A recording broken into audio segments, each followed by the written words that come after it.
Welcome to YQ business. అదరగొట్టిన BSNL 3 నెలల్లో 100 కోట్ల ప్రాఫిట్.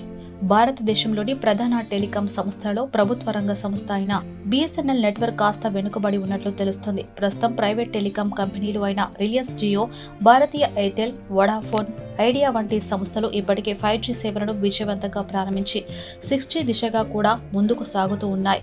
అయితే బిఎస్ఎన్ఎల్ మాత్రం ఇప్పటికీ 4G సేవలను అందించేందుకు శ్రమిస్తుంది. ఇటీవల బిఎస్ఎన్ఎల్ అనేక ఆర్థిక ఇబ్బందులు ఎదుర్కొంది. దాని ఫైనాన్షియల్ పనితీరు నిరాశాజనకంగా ఉండేది. గత కొన్నేళ్లుగా ఆర్థిక సంవత్సరంలో ప్రతి త్రైమాసిక ఫలితాలను ప్రకటించినప్పటి నుండి కంపెనీ ఎప్పుడూ నష్టాలను మాత్రమే ప్రకటించింది. అయితే ఇప్పుడు బిఎస్ఎన్ఎల్ కొత్త పరిణామాలతో వెలుగులోకి వచ్చింది. దాదాపు 17 ఏళ్ల తర్వాత ఈ టెలికాం దిగ్గజం మళ్లీ లాభాలు సాధించినట్లు ప్రకటించింది. ఇది తమకున్న ప్రతిష్టని తిరిగి స్థాపించడంలో 30కి చేరిన సంస్థలుగా భావించబడుతుంది. ఈ ఆర్థిక సంవత్సరంలో అక్టోబర్, డిసెంబర్ త్రైమాసికంలో బిఎస్ఎన్ఎల్ ఆర్థిక ఫలితాల పరంగా భారీ ఎదుగుదలను నమోదు చేసింది. సంస్థ 262 కోట్ల లాభాన్ని ప్రకటించింది. ఇది 2007 తర్వాత బిఎస్ఎన్ఎల్ సాధించిన మొదటి త్రైమాసిక లాభం కావడం విశేషం. గత కొన్ని సంవత్సరాలుగా నష్టాలకి గురికావుతూ వచ్చిన బిఎస్ఎన్ఎల్ ఈసారి తన పటిష్ట వృద్ధిని సాధించడంపై కేంద్ర మంత్రి జ్యోతిరాదిత్య సింధియా కీలక వ్యాఖ్యలు చేశారు. సింధియా మాట్లాడుతూ బిఎస్ఎన్ఎల్ సేవలు వినియోగదారుల విస్తరణకు కట్టుబడినట్టుగా కనిపిస్తుంది. పలు కీలక అంశాల్లో సంస్థ పుంజుకుంది. Lease line, FTTH, fiber to the home మరియు మొబిలిటీ సేవల్లో 14 నుంచి 18% వృద్ధి నమోదు చేయడం ఇది ఎంతో గణనీయమైన పరిణామం. గత జూన్ నెలలో 8.4 కోట్ల వినియోగదారులతో ఉన్న బిఎస్ఎన్ఎల్ డిసెంబర్ నెలాఖరుకు 9 కోట్ల వినియోగదారులను ఆకర్షించింది. ఈ పరిణామం దృష్ట్యా బిఎస్ఎన్ఎల్ ఇంకా దేశంలోని ప్రధాన టెలికాం కంపెనీలలో ఒకటిగా నిలబడడం ప్రస్తుత టెలికాం రంగంలో కీలకమైన ఘట్టంగా మారింది అని చెప్పారు. మరింత వివరంగా చూస్తే గత 4 ఏళ్లలో బిఎస్ఎన్ఎల్ ఎబిటా ఈబిఐటిడిఏ 1100 కోట్ల నుంచి రెట్టింపై 2023-24 ఆర్థిక సంవత్సరానికి 2100 కోట్లకు పెరిగింది. ఇది సంస్థలోని ఆర్థిక సామర్థ్యాన్ని పెంచిన అంశంగా భావించవచ్చు. అలాగే దేశవ్యాప్తంగా 4G సేవల కోసం 1,00,000 టవర్లలో 75,000 టవర్స్ ఇన్స్టాలేషన్ పూర్తయింది. వీటిలో 60,000 టవర్స్ ద్వారా 4G సేవలు ప్రారంభించబడ్డాయి. జూన్ 2024 నాటికి ఈ టవర్లు పూర్తిగా కార్యకలాపాలు ప్రారంభిస్తాయని సింధియా తెలిపారు. సింధియా పేర్కొన్న మరో ముఖ్యమైన అంశం సార్వత్రిక ఎన్నికల తర్వాత దేశంలోని ఇతర ప్రైవేట్ టెలికాం సంస్థలు తమ మొబైల్ టారిఫ్లను భారీగా పెంచినప్పటికీ బిఎస్ఎన్ఎల్ మాత్రం ఈ మార్పులను అమలు చేయలేదని తెలిపారు. ఫలితంగా బిఎస్ఎన్ఎల్ చవక ధరల్లో సేవలు అందిస్తూ వినియోగదారులను ఆకర్షించింది. ఇదే సమయంలో ఇతర ప్రైవేట్ టెలికాం కంపెనీల వినియోగదారుల సంఖ్య తగ్గినప్పటికీ బిఎస్ఎన్ఎల్ చందాదారుల సంఖ్య పెరిగింది. ఈ క్రమంలో బిఎస్ఎన్ఎల్ లాభాల సాధన వెనుక ఉన్న కారణాలు ఈ ఫ్యాక్టర్లనే అని భావిస్తున్నారు. జనవరి, మార్చి త్రైమాసికంలో ఈ పాజిటివ్ ట్రెండ్ కొనసాగుతుందా లేదా అన్నది సమయం చూపిస్తుంది. దివాలా అంచుకు మరో బ్యాంక్. దేశంలోని బ్యాంకింగ్ వ్యవస్థపై కఠినమైన నిఘా పెట్టిన reserve Bank of India RBI మరో బ్యాంకుపై ఆంక్షలు విధించింది. న్యూ ఇండియా కోఆపరేటివ్ బ్యాంకుపై నగదు ఉపసంహరణను నిలిపివేసినట్లు ఆర్బీఐ ప్రకటించింది. ఈ ఆంక్షలు 2025 ఫిబ్రవరి 13 నుంచి అమలుకి వచ్చాయి. ఈ నిర్ణయంతో ఈ బ్యాంకు ఖాతాదారులు తమ ఖాతాలోని డబ్బులను ఎప్పటికీ లేదా నిర్దిష్ట కాలం వరకు ఉపసంహరించుకోలేరు.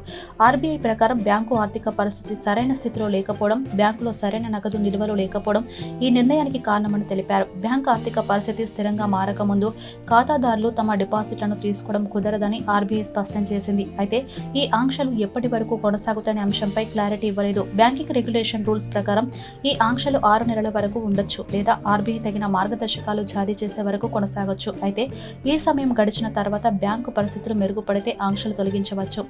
ఆర్బీఐ ఇలాంటి చర్యలు తీసుకోవడం బ్యాంకింగ్ వ్యవస్థలో నమ్మకం పెంచేందుకు, ఖాతాదారుల రక్షణకు చర్యలు తీసుకుంటుందని, అలాగే బ్యాంకింగ్ వ్యవస్థలో పండుగలపై నిఘా పెంచేందుకు ప్రయోజనకరమైనవి. ప్రస్తుతం న్యూ ఇండియా కోఆపరేటివ్ బ్యాంక్ ఖాతాదారుల తమ ఖాతాలోని డబ్బులను ఉపసంహరించుకోవడానికి Reserve Bank of India RBI తదుపరి ఉత్తర్వుల వరకు వేచి ఉండాల్సి ఉంటుంది. ఈ ఆంక్షల ప్రకారం ఖాతాదారులకు తమ సేవింగ్స్, కరెంట్ అకౌంట్లు మరియు ఇతర అకౌంట్ల నుంచి నగదు విత్డ్రా చేసేందుకు అనుమతి ఇవ్వలేదు. అయినప్పటికీ బ్యాంకు రుణాలపై జమ చేసిన డిపాజిట్లను తిరిగి పొందడానికి అనుమతి ఇవ్వబడింది. అలాగే బ్యాంకు ఉద్యోగుల జీతాలు, అద్దెలు, విద్యుత్ బిల్లులు వంటి అవసరాలకు నగదు వాడుకునే అవకాశం ఉంది. బ్యాంకులపై ఇలాంటి ఆంక్షలు విధించడం ఇప్పటి వరకు ఎప్పటికప్పుడు చూసిన విషయం కాదు. గతంలో పీఎంసీ బ్యాంక్, ఎస్ బ్యాంక్ వంటి ప్రముఖ బ్యాంకులపై కూడా నగదు ఉపశమనలకు ఆంక్షలు విధించిన సంగతి తెలిసిందే. అయితే ఈ బ్యాంకుల ఆర్థిక పరిస్థితులు మెరుగుపడిన తర్వాత ఆంక్షలు తొలగించబడ్డాయి. అయితే ఇలాంటి పరిస్థితిలో బ్యాంకు ఖాతాదారులు ఏం చేయాలి? ఖాతాలో ఉన్న డబ్బులు నష్టపోవాల్సిందేనా అనే సందేహం అంగీకరించదగింది. ఖాతాలో ఉన్న డబ్బులు నష్టపోవాల్సిందేనా అనే సందేహం అంగీకరించదగ్గది. బ్యాంకింగ్ నిపుణుల ప్రకారం బ్యాంకు దివాలా తీసినప్పటికీ ఖాతాదారుల డబ్బులు భద్రమే ఉంటాయి. ఇందుకు ప్రధాన కారణం deposit insurance credit guarantee corporation DICGC ద్వారా అందించే ఇచ్చే బీమా కవరేజీ.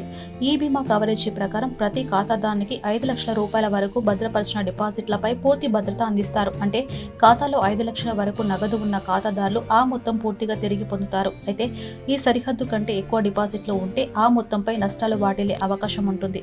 ఈ విధంగా డిపాజిటర్లు తమ డబ్బులను కనీసం 5 లక్షల వరకు భద్రంగా పొందగలుగుతారు. 90% వరకు చిన్న డిపాజిటర్లు ఉండే కోఆపరేటివ్ బ్యాంకులో ఈ డిపాజిటర్లు తమ డబ్బులను పూర్తిగా తిరిగి పొందవచ్చని బ్యాంకింగ్ నిపుణులు అంచనా వేస్తున్నారు.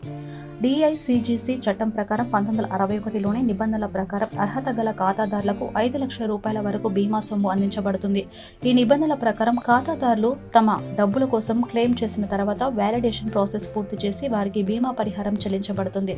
డిపాజిటర్లు తమ క్లెయిమ్లను చేయడానికి DICGC అధికారిక వెబ్సైట్ www.dicgc.org.in http://www.dicgc.org.in లో సమాచారం పొందవచ్చు. ఈ ఆంక్షలు బ్యాంకింగ్ వ్యవస్థలో నమ్మకాన్ని రక్షించడానికి ఖాతాదారుల ప్రయోజనాలను గమనించి తీసుకున్న చర్యగా భావించవచ్చు. Thanks for watching this video. YTube business channel ని సబ్స్క్రైబ్ చేయండి. అలానే వీడియోస్ కి లైక్ చేయండి అండ్ షేర్ కూడా చేయండి. నెక్స్ట్ వీడియోలో మళ్ళీ కలుద్దాం. చూస్తూనే ఉండండి వైట్యూబ్ బిజినెస్.